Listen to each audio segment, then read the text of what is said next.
یہ اللہ تعالیٰ اپنے حبیب کو انعامات اور اعزاز عطا فرمائیں گے.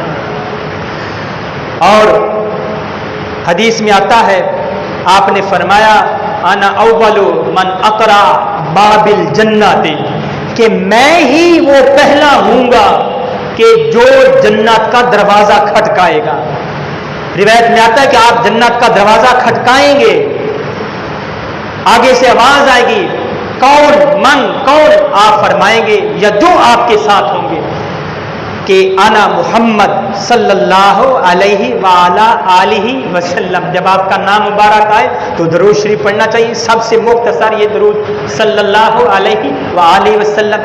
تھوڑا سا اس سے پیچھے ہم چلے جائیں. حدیث میں آتا ہے آپ علیہ السلام نے فرمایا کہ روزانہ صبح کے وقت میرے روضے پر 70,000 فرشتے آتے ہیں، اور وہ ایک مرتبہ 70,000 فرشتے جو آتے ہیں قیامت تک ان کی باری نہیں آئے گی. اور یہ روزانہ یہ ترتیب ہوتی ہے، روزانہ 70,000 فرشتوں کی ڈیوٹی ہے. صبح کے وقت بھی آتے ہیں اور شام کے وقت بھی آتے ہیں، جو ایک مرتبہ آتے ہیں دوبارہ قیامت تک ان کی دوبارہ وہ نہیں آئیں گے. یہ بھی آپ کا ایک اعزاز ہے. اور حدیث میں آتا ہے کہ جب میں میدان حشر کی طرف، میدان محشر کی طرف چلوں گا تو روایت میں آتا ہے کہ 70,000 فرشتے میرے دائیں اور بائیں ہوں گے جو میرا استقبال کر کے آگے مجھے میدان محشر کی طرف لے کر چلیں گے. ایسا کریم، ایسا عظیم الشان نبی اللہ تعالیٰ نے ہمیں عطا فرمایا. تو یہ آپ کا اعزاز. تو آپ جنت کا دروازہ کھٹکائیں گے. جب دروازہ کھولا جائے گا تو آپ نے فرمایا کہ سب سے پہلے میں ہی جنت میں داخل ہوں گا اور سب سے پہلے میں ہی جنت کا دروازہ کھولوں گا. الیہ مفاتیح الجنہ، یہ ایسی عظیم ہستیاں کہ اللہ تعالیٰ نے ان کے ہاتھ میں جنت کی چابیاں دے دی ہیں. اس لیے ان کا دامن پھڑے، ان کی سنتوں کے مطابق ہم زندگی گزاریں. روایت میں آتا ہے کہ جب آپ جنت میں داخل ہونے لگیں گے تو ایک عورت آپ سے پہلے جنت میں داخل ہونے کی کوشش کرے گی. پوچھا جائے گا یہ عورت کون ہے کہ جو مجھ سے بھی پہلے جنت میں داخل ہونے کی کوشش کر رہی ہے. پہلے داخل نہیں ہوگی، داخل پہلے آپ نہیں ہونا ہے، لیکن وہ پہلے داخل ہونے کی کوشش کرے گی. جب پوچھا جائے گا تو آپ کو بتایا جائے گا یا رسول اللہ یہ وہ عورت ہے کہ جب اس کا شوہر، اس کا میاں فوت ہو گیا تھا، یہ بیوہ ہو گئی تھی، اس کے بچے تھے، اس نے پاک دامنی کے ساتھ، حیا کے ساتھ، عفت کے ساتھ زندگی گزاری تھی.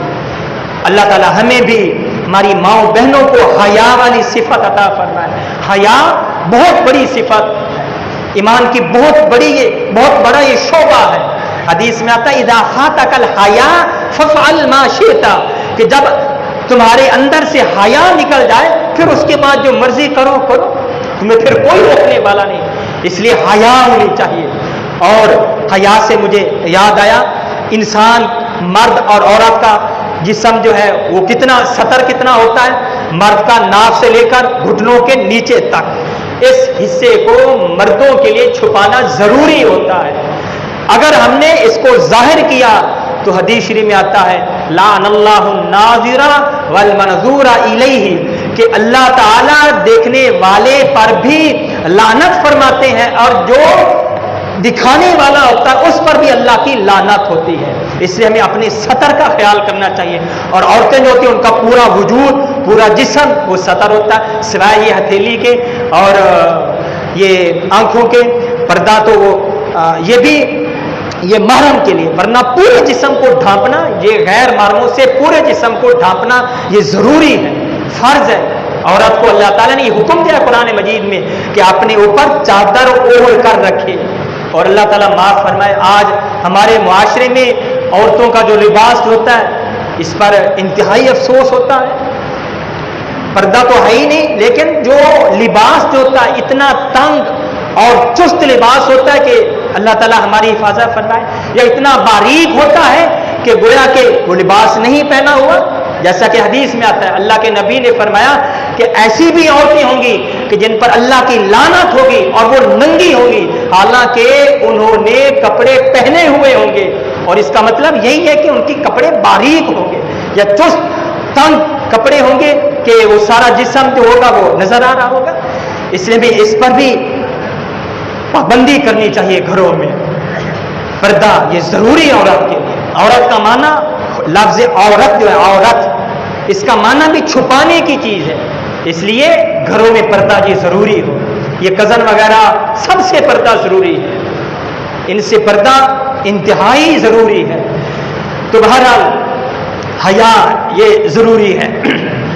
تو نبی کریم صلی اللہ علیہ وسلم نے فرمایا کہ میں جنت میں سب سے پہلے داخل ہوں گا، اور پھر اس کے بعد جب جنت میں داخل ہو جائیں گے تو اس کے بعد پھر حدیث میں یہ بھی آتا ہے کہ نبی کریم صلی اللہ علیہ وسلم حساب کا بھی وہ معاملہ ہے، وہ جنت میں داخل ہونے سے پہلے ہوگا. جنت میں کون داخل ہوگا، جہنم میں کون جائے گا، اس سے پہلے حساب ہوتا ہے. جنت میں داخل ہونے سے پہلے، جہنم میں جانے سے پہلے جب حساب کتاب شروع ہوگا، حدیث میں آتا ہے کہ کئیوں کو پسینہ یہ گھٹنوں تک ہوگا، ٹخنوں تک ہوگا، کئیوں کا پسینہ گھٹنوں تک ہوگا، کئیوں کا ناف تک ہوگا، کئیوں کا وہ تھوڑی تک ہوگا، کئی پورے کے پورے وہ پسینے میں شرابور ہوں گے. جیسے ہمارے اعمال ہوں گے، ہمارے گناہ ہوں گے، اس کے مطابق پسینہ ہوگا. اس لیے اپنے آپ کو ہم گناہوں سے محفوظ رکھیں، گناہوں سے اپنے آپ کو محفوظ رکھیں. اگر پسینے سے بچنا چاہتے ہیں تو وہ بڑا پر خطر مقام ہوگا، ہولناکی کا مقام ہوگا. جب حساب کتاب ابھی شروع نہیں ہوگا، سورج ہوگا، حدیث میں الفاظ آتے کل میل، 1 میل کے برابر ہو جائے گا. اس میل سے مراد یا تو یہ ہمارے عرف میں جو میل جو ہوتا ہے سڑکوں کا، روڈ کا جو میل ہوتا ہے یہ مراد ہے، یا میل سے مراد سرما دانی جو ہوتی ہے جس سے سرما پہنا جاتا ہے، اتنا اس سے مراد. مطلب اس کا یہ کہ انتہائی قریب ترین سورج ہوگا جس کی وجہ سے لوگ پسینے میں شرابور ہوں گے. اور کئی تو ایسے ہوں گے کہ جو گھٹنوں کے بل میدان معاشر کی طرف جا رہے ہوں گے، اور کئی سینے کے بل میدان معاشر کی طرف جا رہے ہوں گے، کئی پیدل وہ چل کر جا رہے ہوں گے. اللہ تعالی ہماری حفاظت فرمائے. اور جب یہ سارا عالم ہوگا تو لوگ بڑے پریشان ہوں گے. کہا جائے گا آدم علیہ السلام کے پاس جاؤ. لوگ آدم علیہ السلام کے پاس جائیں گے کہ آپ اللہ کے پہلے نبی ہیں، پہلے رسول ہیں. اللہ تعالیٰ نے آپ میں روح پھونکی تھی، آپ نے دست مبارک سے آپ کو پیدا فرمایا تھا. اس لیے اللہ کے ہاں سفارش کیجئے. اور آدم علیہ السلام معذرت کریں گے اور وہ بھی یہی فرمائیں گے نفسی نفسی، کہ آج مجھے میرے اپنے نفس کی، میری اپنی جان کی مجھے پڑی ہے، میں تمہاری کوئی سفارش نہیں کر سکتا. اس لیے وہ فرمائیں گے ایتو نوح علیہ السلام کے پاس جاؤ فإنه اول رسول فی الارض. جب زمین ختم ہو گئی تھی، دوبارہ جب زمین یہ بنائی گئی تو حضرت نوح علیہ السلام پھر یہ بھیجے گئے تھے. تو نوح علیہ السلام کے پاس لوگ جائیں گے، ان سے کہیں گے کہ اللہ کے حضور سفارش کیجیے. وہ بھی آگے سے معذرت کریں گے کہ مجھ سے خطا ہوئی تھی کہ میں نے اپنے کافر بیٹے کے لیے دعا کر دی تھی، اس لیے میں بھی آج اللہ سے کوئی تمہارے ہاتھ میں سفارش نہیں کر سکتا. اس لیے وہ بھی یہی کہیں گے نفسی نفسی، کہ آج مجھے میری اپنی جان کی، میرے اپنے نفس کی ہے، میں کسی طرح بچ جاؤں. اس لیے وہ بھی پھر یہی کہیں گے ایتو موسیٰ علیہ السلام کے پاس جاؤ. وہ اللہ کے بڑے پیغمبر تھے، استفا کا اللہ تعالیٰ نے ان کو چنا تھا رسالت کے لیے، اور ہم کلامی کے لیے اللہ تعالیٰ نے ان کا انتخاب فرمایا تھا. اس لیے ان کے پاس جاؤ. وہ بھی معذرت کریں گے اور وہ بھی یہی کہیں گے نفسی نفسی. اور پھر وہ کہیں گے عیسیٰ علیہ السلام کے پاس جاؤ.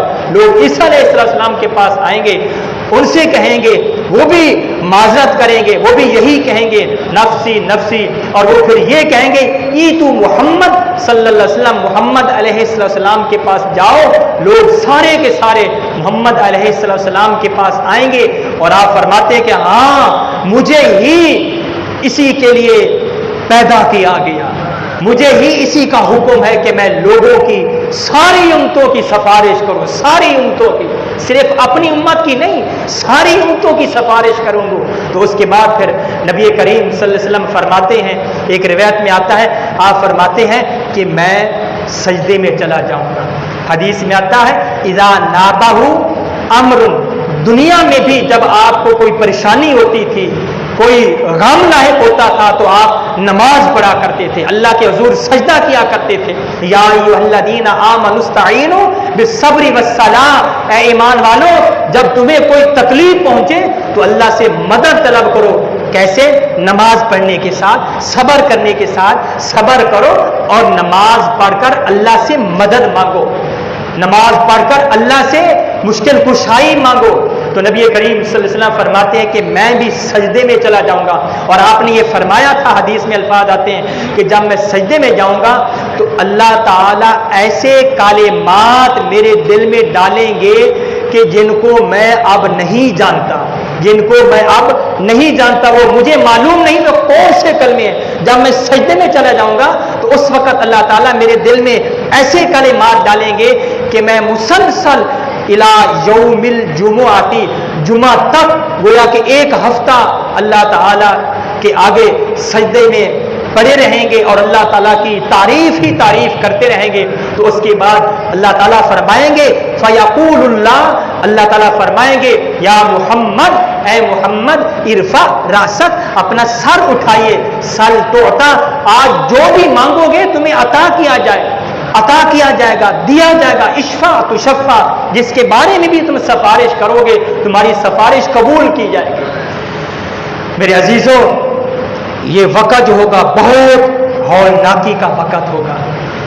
حدیث میں آتا ہے، نبی کریم صلی اللہ علیہ وسلم فرماتے ہیں میں نے اللہ سے دو چیزیں مانگی ہیں، ایک مقام وسیلہ اور ایک مقام محمود۔ اذان کے بعد ہم دعا پڑھتے ہیں، دروشی پڑھنے کے بعد ہم دعا پڑھتے ہیں اللہم رب ہذہ الدعوۃ التامہ آت محمد الوسیلۃ والفضیلہ۔ یہ اس میں جو وسیلہ کا جو لفظ ہے یہ مقام وسیلہ ہے۔ اس مقام وسیلہ سے کیا مراد ہے؟ ایک تو اس سے یہ مراد ہے کہ اس سے مراد یہ ہے کہ نبی کریم صلی اللہ علیہ وسلم سفارش کریں گے، شفاعت کریں گے ہر ایک کے لیے، ساری امتوں کے لیے، سارے پیغمبروں کے لیے، سب کے لیے، ساری کائنات کے لیے سفارش کریں گے۔ ایک اس سے مراد یہ ہے، اور دوسرا اس سے مراد یہ ہے کہ آپ اپنی امت کے لیے سفارش کریں گے، شفاعت کریں گے۔ جب آپ شفاعت کریں گے اللہ کی بارگاہ میں تو آپ کی شفاعت کی برکت سے اللہ تعالی 70,000 لوگوں کو بغیر حساب کتاب کے جنت میں داخل فرما دیں گے۔ نبی کریم صلی اللہ علیہ وسلم اس پر راضی نہیں ہوں گے۔ اللہ تعالیٰ فرمائیں گے اور کچھ مانگو، آپ فرمائیں گے یا اللہ مجھے اور عطا فرمائیے۔ تو روایت میں آتا ہے کہ اللہ تعالیٰ فرمائیں گے یہ 70,000 جو ہیں جو بغیر حساب کتاب کے جنت میں جائیں گے، ان میں سے ہر ایک آدمی اپنے اپنے ساتھ 70,000، ہر ایک آدمی 70,000 لے کر جنت میں چلا جائے۔ سبحان اللہ، کیسی عظیم سفارش ہوگی۔ اور اس کے بعد آگے اور آپ کی سفارش دیکھیں، آپ فرمائیں گے یا اللہ کچھ مسلمانوں کے بارے میں فیصلہ ہوا ہے کہ جہنم میں جائیں گے، ابھی گئے نہیں، ان کے بارے میں فیصلہ ہوا ہے، یا اللہ یہ میرے امتی ہیں۔ تو روایت میں آتا ہے کہ اللہ تعالیٰ 3 چلو بھریں گے جہنم سے، بلکہ یہ پہلے جو ہیں جن کے بارے میں فیصلہ نہیں ہوا ان کے بارے میں ہوگا کہ جس کو آپ جنت میں لے کر جانا چاہتے ہیں اس کو جنت میں لے کر جائیں۔ اور پھر اس کے بعد روایت میں آتا ہے کہ 3 چلو اللہ تعالیٰ بھریں گے، بخ اپنی پنجابی، اور وہ اللہ کا چلو کتنا بڑا ہوگا، مٹھی کتنی بڑی ہوگی وہ تو اللہ تعالیٰ ہی جانتے ہیں۔ کما یلیکو بشانی، 3 چلو اللہ تعالیٰ جہنم سے بھریں گے اور ان کو جنت میں داخل فرمائیں گے۔ اور پھر اس کے بعد حوض کوثر، مقام محمود، حوض کوثر جنت سے 2 پرنالے نکلتے ہیں، ایک پرنالہ سونے کا اور ایک پرنالہ ہے چاندی کا، وہاں سے ایک نہر نکل رہی ہے۔ نبی کریم صلی اللہ علیہ وسلم اس حوض کوثر سے اپنے امتیوں کو حوض کوثر سے پانی پلائیں گے، اور حدیث میں آتا ہے کہ جو ایک مرتبہ پی لے گا اس کے بعد اس کو کبھی بھی پیاس نہیں لگے گی، کبھی بھی اس کو پیاس نہیں لگے گی۔ حوض کوثر اللہ تعالیٰ نصیب فرمائیں گے. اللہ تعالیٰ ہمیں بھی نصیب فرمائے اور ان بندوں میں شامل فرمائے جو بغیر حساب کتاب کے جنت میں داخل ہوں گے. حدیث میں آتا ہے کہ لوگ آ رہے ہوں گے، نبی کریم صلی اللہ علیہ وسلم ان کو اپنے ہاتھ مبارک سے حوض کوثر سے پانی پلا رہے ہوں گے. کچھ ایسے بھی لوگ آئیں گے کہ فرشتے ان کو روک دیں گے، سوکن یوں ان سے کہیں گے ہٹ جاؤ پیچھے، ہٹ جاؤ پیچھے، دفع ہو جاؤ. اللہ کے نبی فرمائیں گے کہ یہ میرے امتی ہیں، یہ میرے امتی، آپ ان کو پیچھے کیوں دھکیل رہے ہو، ان سے یہ کیوں کہہ رہے ہو سوکن ہٹ جاؤ پیچھے. فرشتے یہ کہیں گے انکا لا تدری، اے ہمارے محمد صلی اللہ علیہ وسلم آپ نہیں جانتے، ما احدث، آپ کے جانے کے بعد انہوں نے اپنی طرف سے نئی چیزیں دین میں پیدا کی تھی. یہ وہ لوگ ہیں، اس لیے ہم ان کو روک رہے ہیں من گھڑت باتیں دین میں داخل کرنا. اللہ تعالیٰ ہماری حفاظت فرمائے. حدیث میں آتا ہے، آپ علیہ السلام کا فرمان ہے من احدث فی امرنا فہو رد، کہ جو آدمی ہمارے دین میں، میرے دین میں کوئی نئی بات گھڑ لے، پیدا کر لے، وہ ہم میں سے نہیں یا وہ مردود ہے. یہ دونوں الفاظ آتے ہیں، فہو مردود یا انہ لیس منا، وہ ہم میں سے نہیں، مطلب ایک ہی نکلتا ہے، وہ مردود ہے. تو ایسے لوگوں کو روک دیا جائے گا. جب آپ کو یہ بتایا جائے گا یا رسول اللہ یہ وہ لوگ ہیں جنہوں نے نئی باتیں آپ کے دین میں پیدا کی تھی، تو پھر آپ علیہ السلام بھی فرمائیں گے کہ ان کو پیچھے ہٹاؤ، ان کو پیچھے ہٹاؤ. اور جنت میں بغیر حساب کے کون داخل ہوں گے، ان کی کیا نشانی ہے؟ حدیث میں آتا ہے کہ وہ لوگ ہوں گے لا یتطیرون، بدشگونی نہیں کیا کرتے تھے. کب ہمارے گھر کی دیوار پر بیٹھ گیا، جب بار بار بولتا ہے تو ہم عجیب باتیں کرتے ہیں، یا گھر سے نکلتے وقت کسی نے پیچھے سے آواز دے دی، یا دودھ ہمارے ہاتھ سے گر گیا تو ہم عجیب باتیں کرتے ہیں. یہ ساری بدشگونیاں ہوتی ہیں، نحوست والی باتیں ہوتی ہیں. یا صبح جب ہم نے دکان کھولی اور اس وقت کوئی بیچارہ مجبور تھا، اس کے پاس پیسے نہیں تھے، ادھار لینے کے لیے، قرض لینے کے لیے ہم سے آ گیا دکاندار سے، ہم نے اسے یہ کہا یہ آپ کیا منہ اٹھا کر آ گئے، ابھی تو میں نے دکان کھولی ہے اور آتے میں تجھے ادھار دے دوں، اس طرح تو پھر میرا سارا کا سارا دن وہ نقصان میں گزرے گا، گھاٹے میں گزرے گا. یہ بات بھی بالکل غلط ہوتی ہے. یہ کہنا کہ اگر میں نے ابھی میں نے دکان کھولی اور ابھی میں نے تجھے ادھار دے دیا تو میرا تو سارا دن وہ نقصان میں جائے گا، یہ بات بالکل غلط ہے. اس کو نحوست کہتے ہیں، یہ بات منحوس بات ہے. اس لیے ہم مسلمانوں کو اس بات سے، اس رویے سے توبہ کرنی چاہیے. اگر کوئی آدمی مجبور ہے، اس کے پاس پیسے نہیں تھے، اس نے اپنے بچوں کے لیے ناشتہ تیار کرنا ہے، صبح کے وقت چینی لینے آ جاتا ہے دکان سے، پتی لینے آ جاتا ہے، گھی لینے آ جاتا ہے. میرے بھائیوں، ہمارے نبی کا حکم ہے کہ اس کو تم دو. اگر رحم کرو گے، حدیث میں آتا ارحموا من فی الارض یرحمکم من فی السماء، کہ اگر تم زمین والوں پر رحم کرو گے، آسمان والا اللہ تعالیٰ تم پر رحم کریں گے. اس لیے دین میں کوئی سختی نہیں.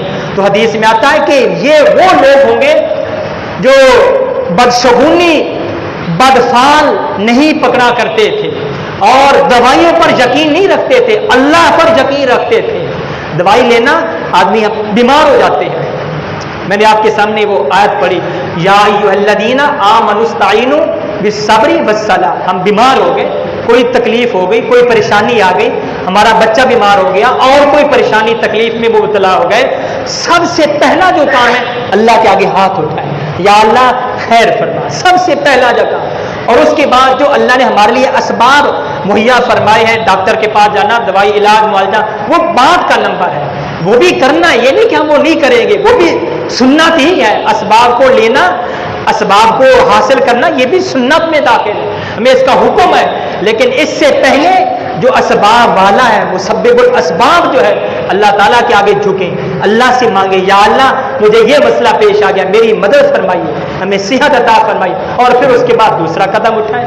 تو بہرحال یہ چند میں نے آپ کے سامنے باتیں عرض کی کہ قیامت والے دن بھی، میدان محشر میں بھی اللہ تعالیٰ اپنے پیارے حبیب کو ان انعامات سے، اعزازات سے نوازیں گے کہ جو اور کسی کو بھی اعزاز اور انعام نہیں دیا جائے گا. اللہ تعالیٰ ہمیں سمجھنے کی توفیق عطا فرمائے اور عمل کرنے کی توفیق عطا فرمائے.